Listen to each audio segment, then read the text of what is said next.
अब क्या बताते हैं कि जग सारा रोगिया रे, जिन सतगुरु वैद न जाना जग सारा रोगिया रे।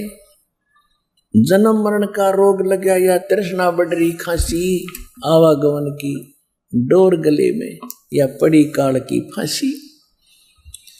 पुण्यात्मा ब्रह्मा विष्णु महेश जी नासवान और नीचे वालों की तो गिनती है क्या, जिनको हम अजरो अमर सुना करते नकलियों से, ये तीनों नासवान, दुर्गा नासवान।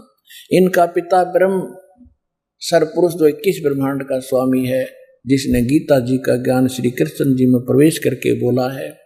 श्रीमद् भगवत गीता अध्याय नंबर 2 श्लोक 12 में, गीता अध्याय नंबर 4 श्लोक 5 और 9 में, गीता अध्याय नंबर 10 श्लोक 2 में ये खुद कहता है, अर्जुन तेरे और मेरे बहुत जन्म हो चुके हैं, तू नहीं जानता मैं जानता हूं।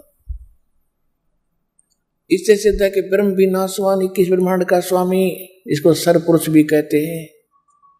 और 7 संग ब्रह्मांड का स्वामी है अक्षर पुरुष, वो भी नासवान। श्रीमद् भगवत गीता अध्याय नंबर 15 के श्लोक नंबर 16 और 17 में 3 पुरुष बताए हैं, सरपुरुष और अक्षर पुरुष। अक्षर पुरुष 7 संग ब्रह्मांड का स्वामी है, इसका भी ये भी नासवान है। गीता अध्याय नंबर 15 के श्लोक 16 में स्पष्ट किया है कि सरपुरुष और अक्षर पुरुष ये 2 प्रकार के भगवान हैं। इनके अंतर्गत जितने प्राणी हैं इनके लोक में, और ये स्वयं भी सब नासवान है। जीवात्मा तो एक विषय ही अलग है, वो किसी की मरती नहीं, गधे कुत्ते की बिना मरती हो तो।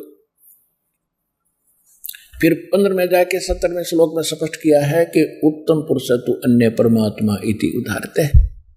ये लोग धर्म अवश्य विवर्ती अवैश्वर है। श्रेष्ठ परमात्मा यानी पुरुषोत्तम तो कोई और ही है, जो तीनों लोकों में प्रवेश करके सबका धारण पोषण करता है, और वही अविनाशी परमात्मा है, अवैश्वर है, और उसी को परमात्मा कहा जा सकता है।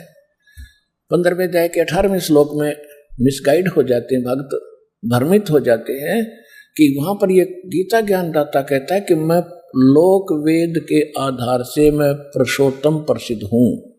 वो ये भी कहता है कि जितने मेरे अंतर्गत प्राणी हैं उनसे मैं उत्तम हूं, उनसे तगड़ा हूं, यानी 21 ब्रह्मांड का ये मालिक है, कंट्रोलर है। ये 1000 भुजा का मालिक है, ब्रह्मा विष्णु महेश 4 भुजा के और दुर्गा 8 भुजा की।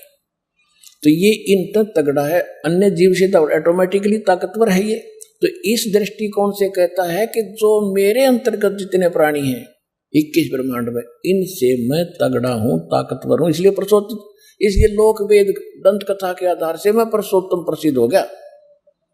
आई एम नॉट पुरुषोत्तम। पुरुषोत्तम तो 17वें श्लोक में बता दिया 15वें अध्याय के कि वो है पुरुषोत्तम। तो यहाँ सरफिरे जो मिसगाइड करने वाले ये नकली धर्मगुरु आपको भ्रमित कर देते हैं कि रामपाल 15वें अध्याय के 18वें श्लोक के बारे में ना बोलता।